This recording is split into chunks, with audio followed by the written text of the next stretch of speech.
வணக்கம் அன்பர்களே நண்பர்களே. இந்த புத்தம் புதிய காணொலியில் உங்கள் அத்துணை பெயரையும் சந்திப்பதில் மிக்க மகிழ்ச்சி கொள்கிறேன். இன்னைக்கு நம்ம தொடங்க போறது ஒரு புது சீரீஸ் ஆஃப் வீடியோஸ். புத்தாண்டு சிறப்பு பலன்கள் 2025.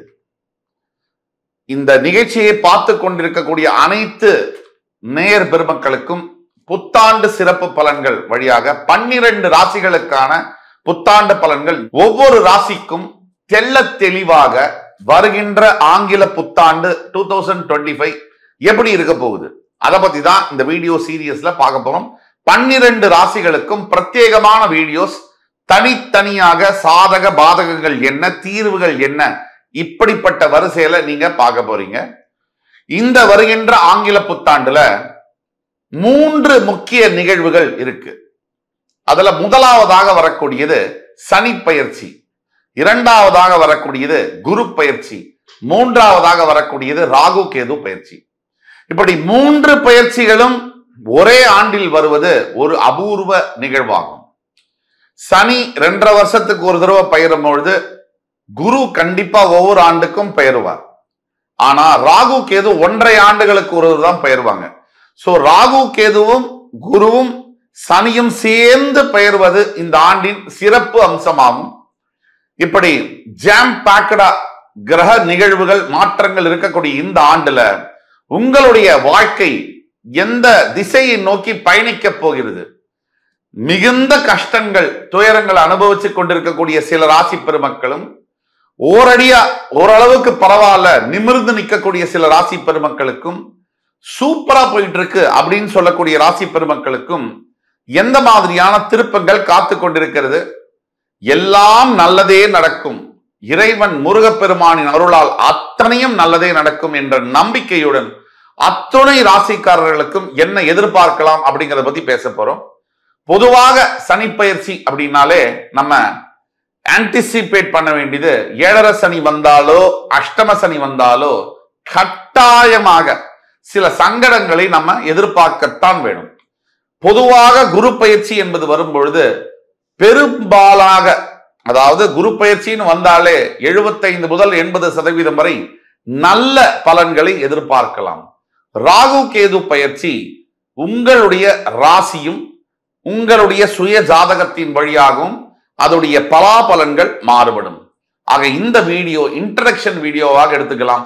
12 ராசிகளுக்கும் இந்த இன்ட்ரடக்ஷன் வீடியோ கண்டிப்பா வரும்.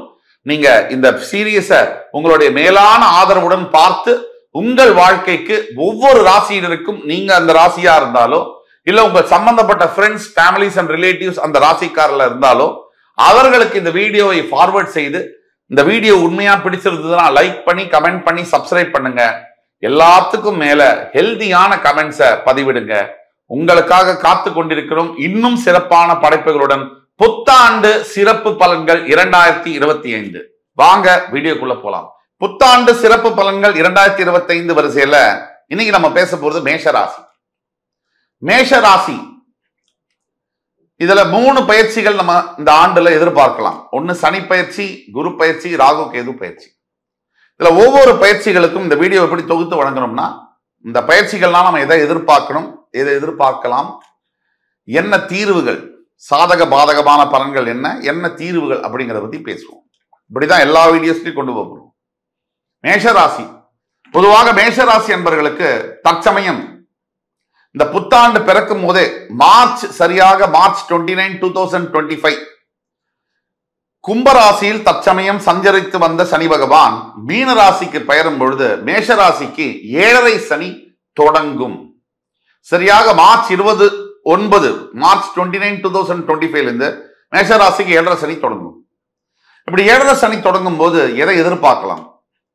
நிறைய இடத்துல, நிறைய சேனல்ஸ்ல அப்படி நடக்கும், நல்லா நடக்கும், இந்த மாதிரி சரியா வரும், அப்படியெல்லாம் யார் சொன்னாலும் 7.5 சனினா நமக்கு சில கெடு பலன்களை தான் நாம் எதிர்பார்க்க வேண்டும். இதுதாங்க உண்மை.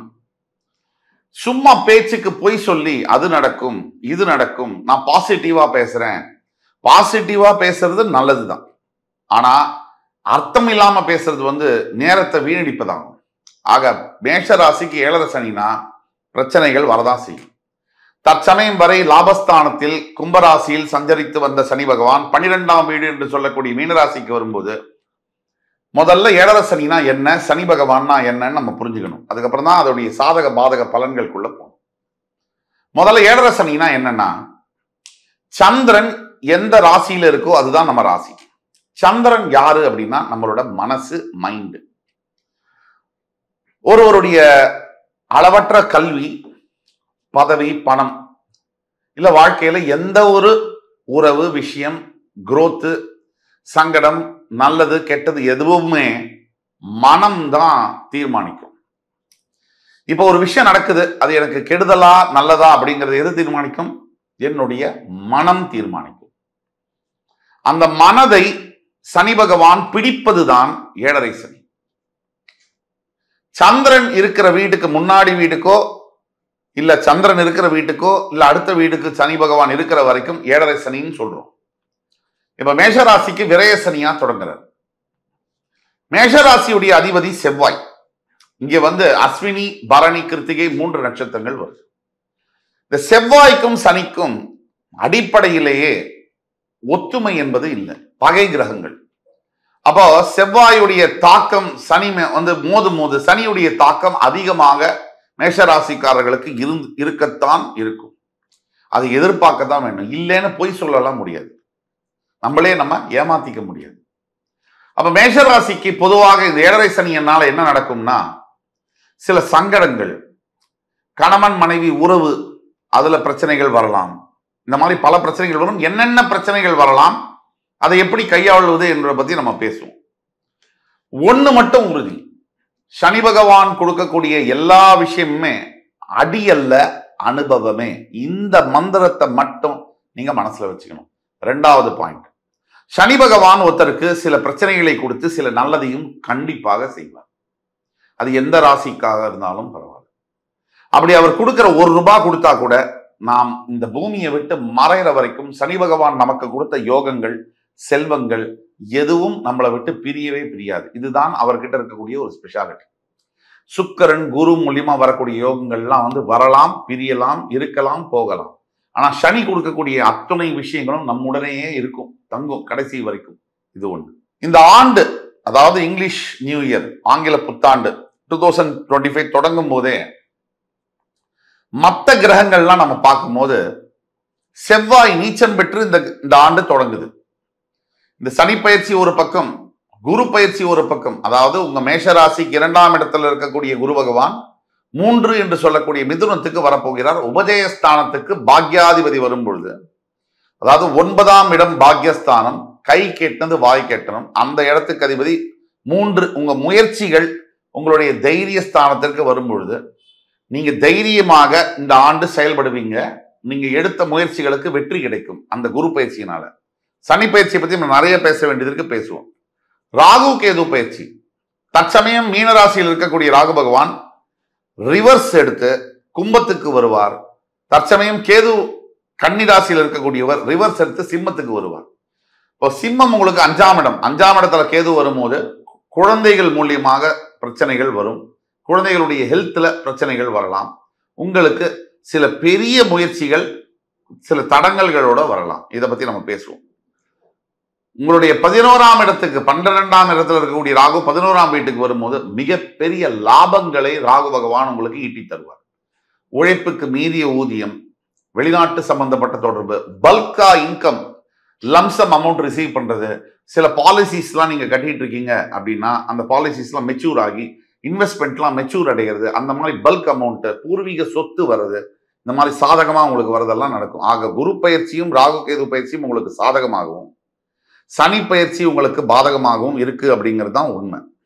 இப்ப சனி பயிற்சியோட பலன்கள்ல நம்ம ஏற்கனவே சொன்னபடி இந்த ஆண்டு ஆரம்பிக்கும் போதே செவ்வாய் நீச்சம் பெற்று ஆரம்பிக்கிறதுனால காரிய தடங்கல்கள் ஏற்படலாம். ராசிநாதன் உங்களுடைய 4ஆம் இடத்துல நீச்சம் பெறும் போது நீங்க இந்த பத்திரங்கள்ல கையெழுத்து போடும் போது டாக்குமெண்டேஷன் எதுலையுமே நீங்க உள்நாட்டுல இந்தியாவில இருந்தாலும் சரி வெளியில இருந்தாலும் சரி டாக்குமெண்ட்ல கையெழுத்து போடும் போதும் பத்திரங்கள்ல கையெழுத்து போடும் போதும் ஒருத்தர்கிட்ட சண்டை போடும் போதும் சொத்து தகராறு பத்தி பேசும் போதும் அதை பத்தி முயற்சி பண்ணும் போதும் வாகனங்கள் வாங்கும் போதும் எல்லா இந்த மாதிரியான விஷயங்கள்ல ரொம்ப ரொம்ப கவனமாக இருக்கணும். தடைகள் தாமதங்கள் எதிர்ப்புகள், போலீஸ் கேஸ், லீகல் மேட்டர்ஸ் கண்டிப்பா வரக்கூடிய வாய்ப்புகள் இருக்கு. இது கவனப்படுத்திக்கணும். இதுக்கு என்ன தீர்வுங்கிறத கடைசியில பேசுவோம். விரய சனியா ஏழரை சனி தொடர்றதுனால மிக பெரிய அளவிலான ஆபத்து என்பதும் கண்டிப்பா கிடையாது. இதை நீங்க உறுதியா எடுத்துக்கலாம், மனசுல நிறுத்திக்கலாம். மற்றும் இந்த முதல் 4 மாதங்கள் லாபகரமான மாதங்களாக வரும். என்னதான் ஏழரை சனி மார்ச் 29 தண்டிக்கு உங்களுக்கு ஸ்டார்ட் ஆனாலும் ஃபர்ஸ்ட் 4 months மிகவும் லாபகரமான மாதமாக இந்த ஆங்கில புத்தாண்டு தொடங்கும். இதை பயன்படுத்திக்கணும். கையில காசு வந்த உடனே டக்கு டக்குன்னு செலவு பண்ணிடக்கூடாது. பின்னாடி அது உங்களுக்கு உறுதியாக தேவைப்படும். ஒவ்வொரு ரூபாயும் கவனப்படுத்தி கொள்ளவும். அடுத்த பாயிண்ட் என்னன்னா, குரு பகவானுடைய பயிற்சியினால, அதாவது 3ஆம் இடத்துக்கு வரக்கூடிய குரு பகவான் பாக்யாதிபதியாகவும் விரயஸ்தானத்துக்கு 12ஆம் இடத்துக்கு அதிபதியாகவும் இருப்பதனால், இந்த 12ஆம் வீடு என்பது வெளிநாட்டு சம்பந்தப்பட்ட விஷயங்களை கொடுக்கறதுனால, இந்த குரு பயிற்சிக்கு அப்புறமா உங்களுக்கு வெளிநாடு சம்பந்தப்பட்ட வேலைகள், வெளிநாட்டுக்கு டிரான்ஸ்பர் ஆகுது, ஆன்சைட் ஆப்பர்ச்சுனிட்டி கிடைக்கிறது, இல்ல படிக்கிறதுக்கே நீங்க போகணும் அப்படின்னா கூட, இது பல வருஷமா ட்ரை பண்ணிட்டு இருந்தும் கூட சம்பந்தம் இல்லாத, அதாவது ஒருத்தருக்கு ஃபாரின்ன்றது அவரோட லிஸ்ட்லயே இல்லை, மேஷராசியில இருக்கீங்க, உங்களுக்கு கூட வெளிநாட்டு சம்பந்தப்பட்ட வேலைகள் கிடைக்க கூட, இல்ல அங்க கல்யாணம் பண்ணக்கூடிய, அங்க வாசம் பண்ணக்கூடிய, பிஆர் வாங்கக்கூடிய யோகங்கள்லாம் சடனா ஒரு அதிசயம் மாதிரி நடக்கக்கூடிய வாய்ப்புகள் நிறைய இருக்கு. இந்த வருகின்ற ஆங்கில புத்தோட 2ஆம் பாதியில புத்திர பாக்கியம் இல்லாத இருக்கக்கூடிய பல மேஷராசி அன்பர்களுக்கு பாக்யாதிபதி என்று சொல்லக்கூடிய புத்திரகாரகன் உபஜயஸ்தானம், முயற்சியை குறிக்கக்கூடிய இடத்துல பெயர்வதனால புத்திர பாக்கியம் உண்டாகக்கூடிய வாய்ப்புகள் நிறைய இருக்கு. ஆனா அப்படி வந்தா கூட சில பேர் இந்த ஃபெர்டிலிட்டி மெத்தடாலஜி, ஐவிஆர்எஸ் கொஞ்சம் சிரமப்பட்டு இந்த புத்திர பாக்கியத்தை பெறக்கூடியது, இந்த மாதிரி விஷயங்கள் நடக்கலாம். நீங்க கவலைப்பட வேண்டாம், நல்லது உங்களுக்கு நடக்கும்.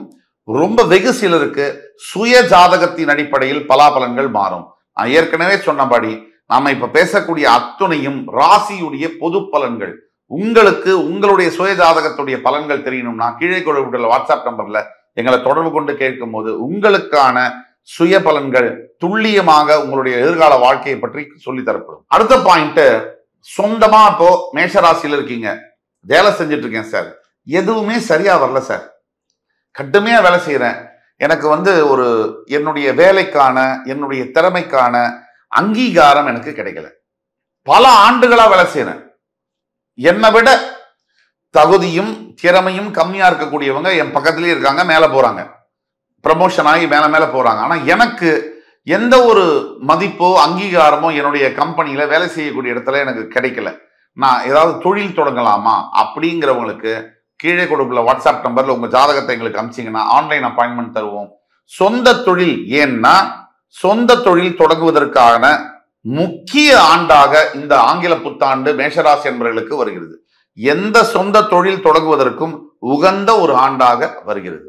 எந்த தொழில் நீங்க தொடங்கினா சரி வரும் அப்படிங்கிறது உங்க ஜாதகத்தை பார்த்தா மட்டும்தான் சொல்ல முடியும். ஒத்தாம்படையா எல்லாருக்கும் இப்படி இந்த தொழில் தொடங்கினா சரியா வரும்னு சொல்ல முடியாது. அதே மாதிரி ஜூன் மாசத்துக்கு மேல் தற்சமயம் வேலையில இருக்கக்கூடிய மிகப்பெரிய சிரமங்கள் கொஞ்சம் கம்மியாகும். அப்படியே ஃபுல்லா தீரும்னு சொல்ல முடியாது, கொஞ்சம் கம்மியாகும். அதே ஜூன் மாசத்துக்கு அப்புறம் பல ஆண்டுகளாக மேஷராசியில் இருக்கக்கூடிய திருமணம் நடக்கல, எனக்கு அது ஒரு குறையா இருக்கு வாழ்க்கையில, நல்லா பார்க்கறதுக்கு நல்லா இருக்கேன், நல்லா படிச்சிருக்கேன், நல்ல கம்பெனியில நல்ல வேலை செய்யறேன், நல்ல ஃபேமிலி பேக்ரவுண்டும் இருக்கு, எனக்கு ஏன் கல்யாணம் நடக்கல? பல அன்பர்களுக்கு, நேயர்களுக்கு, பல மேஷராசி நேயர்களுக்கு இது மனசுல ஒரு தீராத குறை. எனக்கு எப்படி சார் கல்யாணம் நடக்காம இருக்கும்? என்னை விட அழகு இல்லை, என்னை விட படிப்பு இல்லை, என்னை விட பணம் இல்லை, என்னை விட குடும்ப பின்னணி இல்லை, அவர்களுக்கு கல்யாணம் நடக்குதே, குழந்தையெல்லாம் பிறந்துருச்சு, குழந்தை ஸ்கூல்ல போற அளவுக்கு இருக்காங்க, எனக்கு ஏன் நடக்கல? இந்த கேள்விக்கான பதில், உங்கள் திருமணத்திற்கான விடைய நீங்க எங்களை கான்டாக்ட் பண்ணும்போது உங்க சுய ஜாதகத்தை பார்த்து சொல்ல முடியும். ஆனால் பொது பலன்களாக இந்த ஜூன் மாதத்திற்கு பிறகு நிறைய மேஷராசி என்பவர்களுக்கு திருமணம் ஆகக்கூடிய வாய்ப்புகள் குரு பயிற்சிக்கு அப்புறமா வரும். ஒட்டு மொத்தத்துல இந்த சனி பயிற்சி, குரு பயிற்சி, ராகு கேது பயிற்சி, இது எல்லாத்தையும் ஒன்றிணைத்து பார்க்கும் பொழுது நிறைய பண வரவு அதிகரிக்கக்கூடிய ஆண்டாக இந்த ஆங்கில புத்தாண்டு உங்களுக்கு வருது. அதுல ஒரு பெனிஃபிட் இருக்கு. நான் அழகா புல்லட் பாயிண்ட்ல சொல்றேன். ஏழரை சனியுடைய தாக்கத்தினால மனம் மந்தமாகும், தேவையில்லாத தாம்பத்திய உறவுகளில் ஈடுபட சில சபலங்கள் வரும். தேவையில்லாத உறவுகள், அதாவது நல்ல மனைவி நல்ல கணவன் இருக்கும்போது தேவையில்லாத நட்பு, தேவையில்லாத உறவுகளை இழுத்துவிடும். அது மூலியமா உங்களுடைய வாழ்க்கையவே திசை திருப்பக்கூடும். ஜாக்கிரதையாக இருக்க வேண்டும். அதே மாதிரி நல்ல தெளிவா இருந்த மனம், நல்ல ஆரோக்கியமா இயங்கிக்கிட்டு இருந்த மனம் சில மந்தமாக லேசியாக ஃபீல் பண்ணலாம். இது ஏழரை சனியுடைய தாக்கம். தூக்கம் கெடலாம். அதே மாதிரி உணவு சாப்பிடும் பொழுது நீங்க எப்பவுமே சாப்பிடுற சாப்பாடு தான் திடீர்னு அது உங்களுக்கு ஒத்துக்காம போகலாம்.